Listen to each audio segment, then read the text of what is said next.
جن پسیده گران افغانستان سو جنرال عبدالرازق مدیر ارمان سو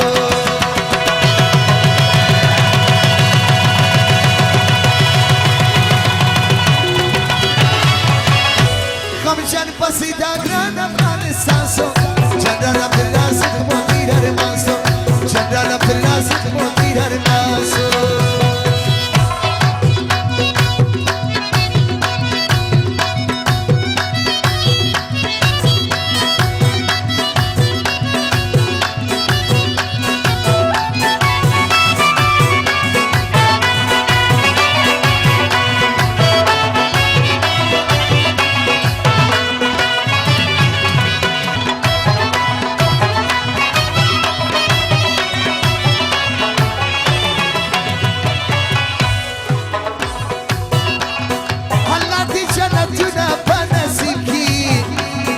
الله دی جنتونه په نصیب کی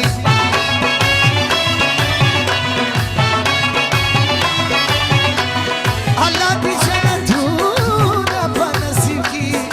الله دی جنتونه په نصیب کی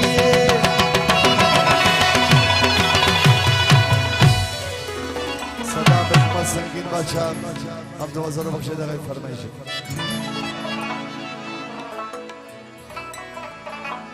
شهید دا حسک زی مرد میدان سو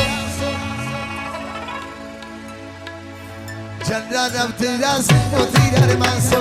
جنرال عبدالرازق مدیر ارمان سو خمشن پسیده گران افغانستان سو شهید عبدالرازق مدیر ارمان سو جنرال عبدالرازق مدیر ارمان سو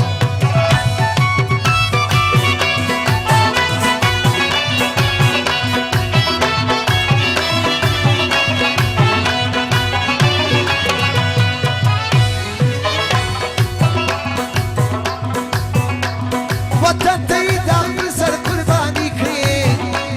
وطن ته د خپل سر قرباني کړې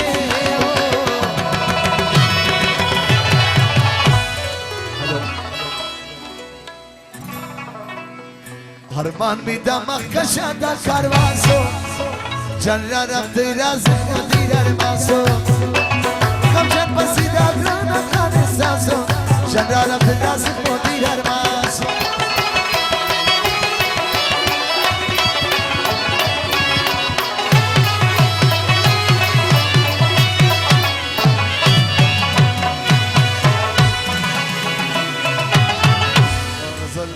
صدا مکمل سنگین بچه 2000 بخش دقیق فرمایش دی